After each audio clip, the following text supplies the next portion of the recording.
There are three main reasons why spouses shut down. The first is resentment or lack of repair. This could be unspoken hurt, or it could be hurt that was spoken, but they never really got the repair that they needed. Maybe they don't know how to ask for what they need for repair, and so they feel unresolved. Maybe there was years of feeling invalidated. Maybe that's an area of sensitivity for them. But in this case, they are physically present, but they're really emotionally not available. As John Gottman says, this leads to the parallel lives. And this is a predictor of divorce if you can't come back from it. If you're at the point where your lives are completely separate, and they have been for a while, you're in dangerous territory. I'm not saying that you can't come back from it, but there's no way that you could unless you deal with the resentment, unless you actually deal with repair.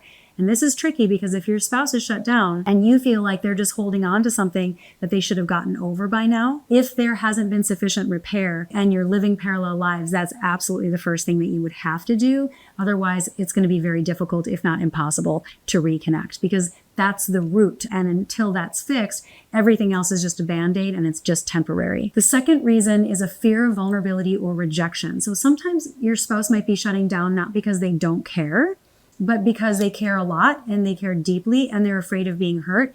Maybe they're the spouse that's been leaning in a lot more. Maybe they're the spouse that has been asking for connection for a long time, and now they're shutting down because they feel like they've been vulnerable so many times and it hasn't worked. It hasn't resulted in a reconnection that they were looking for, or it hasn't resulted in reciprocity. And so their distance or their shutdown is more of a self-protection. And it's not so much about resentment. It's more like hurt and fear and that sort of learned helplessness of it's not going to make a difference anyway, so I might as well just not say anything. And that's when a person who tends to be more anxious can actually become more avoidant after years of the same pattern. And then the third thing is, and I touched on this with life stressors, depression, burnout, or life stress. Emotional numbness can actually be a symptom of internal struggle. So it's not even like I'm trying to wall off against you, but we cannot selectively numb emotion.